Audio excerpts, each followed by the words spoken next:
What if I told you there was a real-life samurai so clever he could trick an entire country and so tough he could even trap a ghost? Get ready, because we're about to jump into the incredible story of a Japanese warrior named Tsugaru Tamenobu. So our whole story kicks off with a giant mystery.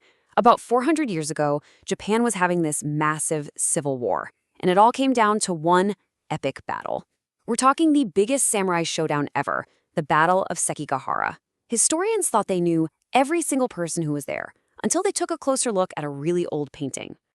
You see, in this super detailed painting of the battle, right in the middle of all the chaos, somebody spotted a weird symbol on a flag. It's an ancient symbol called a manji, which actually means good luck. But here's the thing, the samurai clan that used this flag, well, they weren't supposed to be there at all. It was like finding a ghost in a photograph. So who was this mystery warrior? For hundreds of years, nobody really knew for sure. All the official history books and records, they don't say a thing about our guy Tamenobu being at the battle. It was a total historical cold case, but the biggest clue was hiding in plain sight the whole time. Think about it. On one hand, you've got all the official written records, and they're completely silent. But on the other hand, you have this amazing, priceless painting called the Tsugaru screen, and it clearly shows that mystery flag planted right next to the command post of the guy who won the whole battle, Tokugawa Ieyasu. This was the clue that cracked everything wide open. And here is how they solved it. It turns out only two big samurai families used that manji symbol.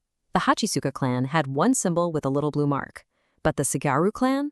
Oh yeah, their flag had two symbols stacked right on top of each other, which was a perfect 100% match for the flag in the painting.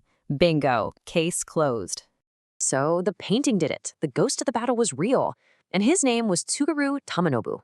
But solving one mystery just opens up a bunch of new questions. Like, who was this guy? And how in the world did a warrior from the snowy far north of Japan show up at the most important battle in history? Okay, so Tamenobu's story is basically a secret agent movie. He started out as a total underdog, part of a smaller family, but he had a secret plan. He was going to take over his entire homeland. This was his first mission, and it was a big one. His main rivals were the Nambu clan. These guys were the big bosses, a super powerful family that controlled everything and everyone around him. Technically, Tamenobu was supposed to be working for them, but he had zero plans to stay on the sidelines. He was about to play his own game. And this guy did not fight fair. He used his brain. Check out his secret playbook. He'd disguise his soldiers as like construction workers to sneak right up to a castle. He'd launch surprise attacks on holidays when everyone else was partying. He even attacked in the middle of winter using special snowshoes to march through blizzards while other armies were just stuck at home. So sneaky. But just taking over castles isn't enough to become a real ruler. To make it official, Tamenobu needed the top leader of all of Japan, a guy named Toyotomi Hideyoshi, to say, "Yep, you're the boss now." So it was time for mission 2, leveling up from a fighter to a politician. So what did the Nambu clan do? They went whining to the big boss, saying, "Hey, Tamenobu is a traitor, you gotta punish him." But Tamenobu was way ahead of them. He knew the leader, Hideyoshi, loved two things: rare hunting hawks and really strong horses. And guess where you could find the best ones? Tamenobu's homeland. So he sent these amazing gifts and totally won Hideyoshi over before the Nambu even knew what hit him. Checkmate. Okay, now for his craziest move yet. He traveled all the way to the capital city, Kyoto, and met with one of the oldest, most famous families in all of Japan, the Kono family. And he told them this wild story that he was actually their long-lost cousin. And you know what? They totally bought it. Just like that, he went from being some guy from the countryside to being an official member of a super noble family. What a trick! And that brings us all the way back to that huge battle, Sekigahara.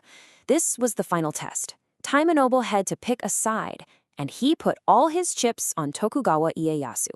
It was a massive gamble, but when Ieyasu won, Tamenobu proved he was on the winning team, and that secured his family's future forever.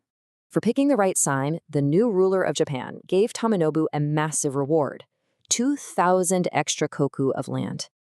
Now, 2,000 koku sounds cool and all, but what does that even mean?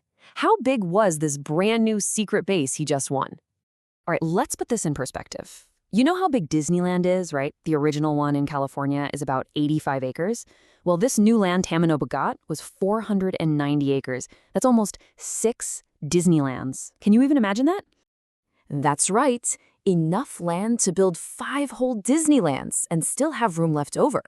It was the ultimate prize, the perfect place for a new secret base for a samurai who had just won it all. But hold on, the story isn't over. After all those battles and all those tricks, Tamenobu had one last enemy he had to face. And this one was terrifying. Yep, the legend says that years and years ago, when he was first taking over, Tamenobu made a very powerful enemy, a noble lady named Fujishiro Gozen. And let's just say she was not someone you wanted to get on the wrong side of, especially not after she was dead. So here's the spooky story. Fujishiro Gozen refused to surrender to Tamenobu.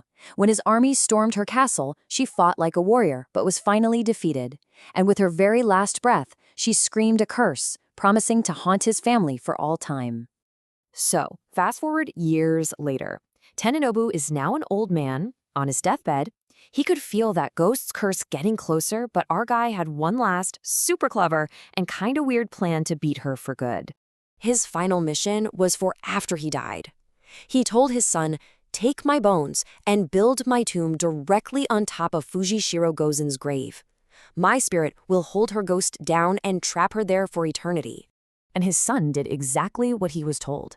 He built his dad's tomb at this sacred temple called Kakushuji. They even surrounded it with moats, just like a castle, turning it into a supernatural prison for the angry ghost. And that tomb is still standing there today. A final monument to a warrior who outsmarted all of his enemies, both living and dead. So who was the real Tsugaru Tamenobu? A brilliant hero who created a kingdom?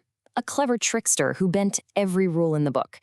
Or maybe a ghost trapper on one last supernatural mission? His amazing story just goes to show you that sometimes the wildest legends are the ones that are actually true.